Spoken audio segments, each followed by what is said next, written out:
ఇవాళ నేను మీకు ఒక అద్భుతమైన న్యూస్ చెప్పబోతున్నాను. సోషల్ మీడియా అవ్వచ్చు, టీవీ అవ్వచ్చు, ఇంకెక్కడైనా అవ్వచ్చు. ఈ న్యూస్ ఇప్పుడిప్పుడే బయటికి రాలా. కానీ ఇది అద్భుతం అని ఎందుకు అంటున్నానంటే, ఈ న్యూస్ విన్నాక అవునా, నిజమా అని మీరు నోరెళ్ళబెట్టాల్సిందే. ఏంటా న్యూస్ చూద్దాం. స్టోరీకి వెళ్ళబోయే ముందు ఓ ఉదాహరణతో మనం స్టార్ట్ చేసుకుందాం. ఈ మధ్య మా ఫ్రెండ్ ఒకడికి ఒక ఈమెయిల్ వచ్చింది. ఆ ఈమెయిల్లో, బాబు నువ్వు చాలా అదృష్టవంతుడి, అర్జెంటుగా నీకు ఓ 3 కోట్ల రూపాయలు గిఫ్ట్ మనీ వచ్చింది. ఈ గిఫ్ట్ మనీ నువ్వు తీసుకోవాలంటే మాకు అట్లీస్ట్ ఈ ఖర్చులు ట్రాన్సాక్షన్స్ కోసం ఓ 20,000 పంపిస్తే మీకు ఆ 3 కోట్లు క్రెడిట్ చేస్తామని వచ్చింది. వాడు సంతోషంతో కింద మీద పడిపోయి, నా సాధారణంగా నాకే 3 కోట్లు వచ్చాయని చెప్పి అన్న ఫీలింగ్తో వచ్చి ఇమీడియట్గా నాకు ఫోన్ చేసి నేను నీకు పార్టీ ఇస్తున్నాను అని చెప్పేసి మమ్మల్ని అందరినీ పిలిచాడు. ఆ 20,000 వాళ్ళకి సమర్పించుకున్నాడు. దాని తర్వాత మళ్ళీ ఇంకొక ఈమెయిల్ వచ్చింది. 20,000 కాదు బాబు, ఇవి ఇంటర్నేషనల్ నుంచి వచ్చే ఫండ్స్ కాబట్టి ఇంకో 50,000 వేయాలి అనేసి. ఇలా 3-4 ఈమెయిల్స్ వస్తూనే ఆ మనిషి దగ్గర దాదాపు ఒక 2-3 లక్షల దాకా లాగేశారు. దాని తర్వాత అది బోగస్ అని తేలింది, అది అందరికీ తెలిసిన విషయమే. ఇలాంటి స్కామ్లు ఈ మధ్య చాలా జరుగుతున్నాయని మనకు తెలుసు. కానీ ఇదే స్కామ్ ఒక దేశం ప్రజలకు చేస్తే ఎలా ఉంటుంది? అది కూడా దాదాపు 50 ఏళ్ళ నుంచి చేస్తూ ఉంటే ఎలా ఉంటుంది? అలాంటి స్కామే చేసింది. ఎవరో మళ్ళీ చెప్పక్కర్లేదు, సదరు మన పొరుగు దేశమైన పాకిస్తాన్ దేశం. అసలు ఏంటి ఆ స్కామ్, ఏం జరిగింది చూద్దాం. ఇక స్టోరీ విషయానికి వస్తే, పాకిస్తాన్ భూభాగం అంతా చాలా ఖనిజాలు ఇవన్నీ కలగలిసి ఉన్న వనరుల ప్రాంతం. సో పాకిస్తాన్ కింద అంటే పాకిస్తాన్ తీర ప్రాంతంలో సముద్రంలో చాలా వరకు చమురు నిక్షేపాలు ఉన్నాయని ఓ పెద్ద వినికిడి. దాన్నే ఎన్కాష్ చేసుకున్నారు పాకిస్తాన్ పాలకులు సదరు 60 ఏళ్ల నుంచి. ఏం జరిగింది, ఎలా జరిగిందో చెప్తాం. 3 ఏళ్ల క్రితం పాకిస్తాన్ మరియు దాని స్నేహ దేశం అంటే సన్నిహిత దేశం ఒకటి కలిసి పాకిస్తాన్కి సంబంధించిన తీర సముద్రంలో కొన్ని సర్వేలు నిర్వహించాయి. సెప్టెంబర్ 2024లో ఓ ఎక్స్ప్లోరేషన్ టీము లోతైన సముద్రంలో ఈ సర్వే స్టార్ట్ చేసింది. అదే సంవత్సరం సెప్టెంబర్ 7 ఉదయం వారి సోనార్ రాడార్లో హఠాత్తుగా అద్భుతమైన సిగ్నల్స్ కనిపించాయి.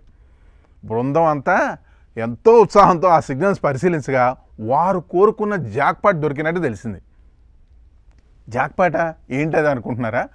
పాకిస్తాన్ యొక్క అదృష్టాన్ని శాశ్వతంగా మార్చేసే ఈ జాక్పాట్ ఏంటి అంటే, అక్కడ చమురు నిక్షేపాలు ఉన్నాయని తేలింది.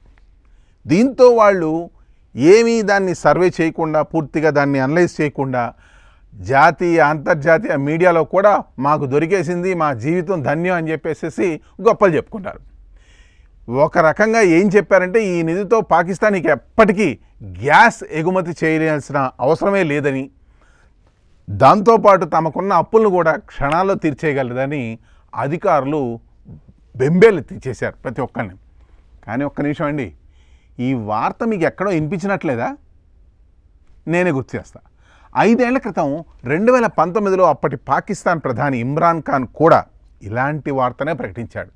అప్పుడు కూడా పాకిస్తాన్ సముద్రంలో అతిపెద్ద చమురు గ్యాస్ నిధి కనుక్కున్నారని, రాబోయే 50 ఏళ్లలో గ్యాస్ దిగుమతి అవసరం లేదని చెప్పాడు. పాకిస్తాన్ మీడియా ఆ వార్తని అప్పుడు కూడా ఘనంగా జరుపుకుంది. కానీ తర్వాత తేలింది ఏమిటో తెలుసా? అది పూర్తి నకిలీ వార్త. అక్కడ ఒక చమురు బొట్టు కూడా దొరకలేదు. మరి ఈసారి నిజంగానే పాకిస్తాన్ తన అదృష్టం మళ్ళీ తలుపు తీసుకుందా? చూద్దాం. ఆరిఫ్ అనే అధికారి తన టీం తోటి ఈ మొత్తం నిధిని కనుక్కున్నారని ధృవీకరించారు. వారి ప్రకారం ఈ కొత్త చమురు కూపంలో చమురు గ్యాస్తో పాటు $1 బిలియన్ విలువైన ఖనిజాలు ఇంకా చాలానే ఉన్నాయని నిర్ధారించుకున్నారు. ఒకవేళ వాళ్ళు అనుకున్నట్టు ఇదంతా నిజంగా ఉంటే, అనుకున్నట్టుగా జరిగితే, పాకిస్తాన్ తన $200 బిలియన్ అప్పును తీర్చి ఎల్ఎన్జీ అంటే గ్యాస్ దిగుమతులను శాశ్వతంగా నిలిపేసుకోవచ్చు. కానీ ఇక్కడే చిన్న ఇష్యూ ఉందండి.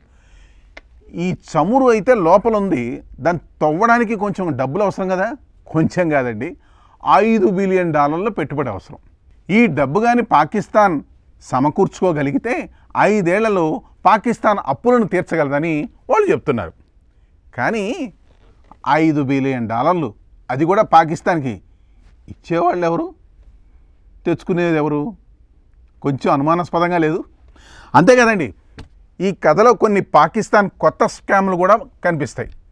2019లో ఇమ్రాన్ ఖాను, 2013లో పెట్రోలియం మంత్రి, ఇంకా సరిగ్గా చెప్పాలంటే మీరు సరిగ్గానే వింటున్నారు, 1960 నుండి పాకిస్తాన్ పాలకులు ఇలాంటి ప్రకటనలు చేస్తూనే ఉన్నారు.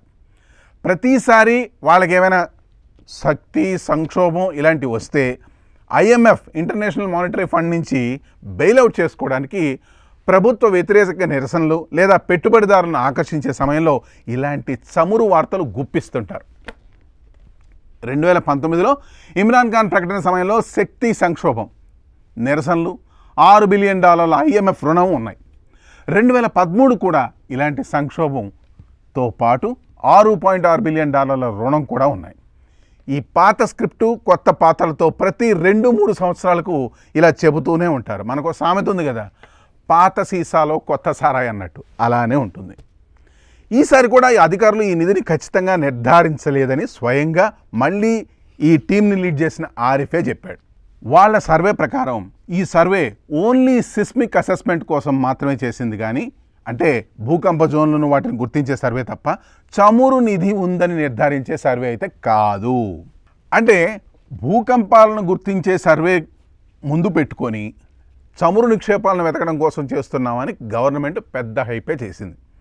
2022 డిసెంబర్ రిపోర్ట్లలో పాకిస్తాన్ యొక్క ఆన్షోర్ చమురు, గ్యాస్ నిధులు 80% ఖాళీ అయ్యాయని, సముద్రంలో ఇంకా వెతకాల్సి ఉందని తెలిపింది. అయితే చైనీస్ జియోలాజికల్ సర్వే ప్రకారం పాకిస్తాన్ సముద్రంలో హైడ్రోకార్బన్ ఛార్జ్ చాలా తక్కువ. అంటే చమురు నిధి ఏర్పడే అవకాశం ఎంత మాత్రం లేదు. ఇంకా చెప్పాలంటే పాకిస్తాన్ ప్రజలు కూడా ఈ స్కామ్లతో విసిగిపోయారండి. ఎన్నిసార్లని వాళ్ళు ఒకేసారి మోసపోతూ ఉంటారు. ఆ ఎఫెక్ట్ కూడా వాళ్ళ యూట్యూబ్ వీడియోల కామెంట్లతో ఈ ప్రభుత్వం మీద వ్యతిరేకత, ఆ నీచ ఆటలను బహిర్గతం చేస్తున్నారు. అంతర్జాతీయ చమురు కంపెనీలు కూడా పాకిస్తాన్లో శోధనకు ఆసక్తే చూపించట్ల. ఇటీవల బిడ్డింగ్లో 18 బ్లాక్లలో 15కి ఒక్క బిడ్డర్ కూడా రాలేదు. కేవలం 2 స్థానిక కంపెనీలు మాత్రమే ఈ చమురు బిడ్డింగ్లో పాల్గొన్నాయి. పాకిస్తాన్లో పెట్టుబడులు పెట్టడం అంటే అంత సురక్షితం కాదు. ఎందుకంటే ఉగ్రవాద దాడులు, అవినీతి, అలాగే కాంట్రాక్ట్లలో మోసాలు అనేవి చాలా సర్వసాధారణం. మోసాలు ఎలా జరుగుతాయి పాకిస్తాన్లో అనుకుంటే చిన్న ఉదాహరణ ఇస్తాను మీకు.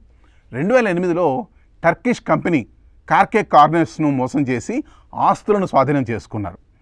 ఆ కంపెనీ ఈ చమురు నిక్షేపాలకు సంబంధించి, చమురు సర్వేలకు సంబంధించి ఒక ప్రాజెక్టు పాకిస్తాన్ గవర్నమెంట్ నుంచి ఒప్పందం చేసుకుంది.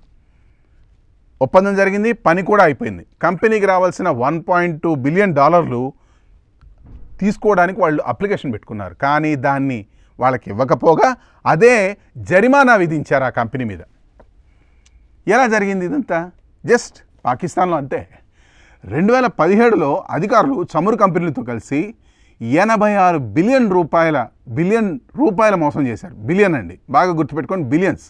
అంటే ఒక ₹100 పని ఉందండి. ఆ ₹100 పని నువ్వు చేసి పెట్టిన ఒక కంపెనీకి ఇస్తారు పాకిస్తాన్లో. వాడు బ్రహ్మాండంగా కింద మెడవే పడి ఆ ₹100 చేసేస్తాడు. వాడు లాభం కూడా చూసుకొని అనుకుందాం. ఆ ₹100 నాకు ఇవ్వాలి, పని అయిపోయింది అని అంటే, లేదు నువ్వు పనిలో ఇది పెట్టావు, ఇది చేసావని చెప్పేసి ఆ ₹100 మళ్ళీ తిరిగి వాడి దగ్గర నుంచే లాక్కునే సిస్టమ్ గలది పాకిస్తాన్ దేశం. ఈ స్కామ్ల వెనక ఉద్దేశం చాలా స్పష్టం. సంక్షోభాల నుండి ప్రజల దృష్టిని మరల్చడం, IMF నుండి రుణాలు పెట్టుబడిదారులను ఆకర్షించడం, ఇలా చాలానే ఉన్నాయి. పాకిస్తాన్ ఈ గత తప్పిదాల నుండి ఎందుకు నేర్చుకోవడం లేదో అర్థమే కావట్లేదు.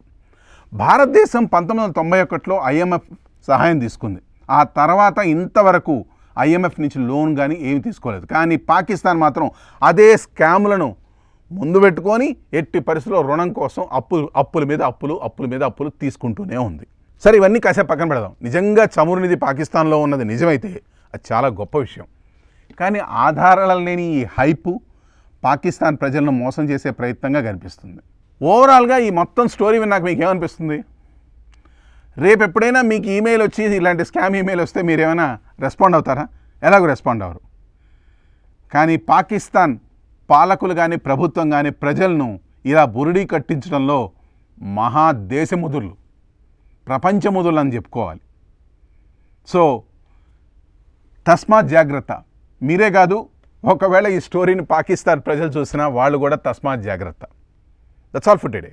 This is Harikrishna signing off for Sakshi digital exclusive.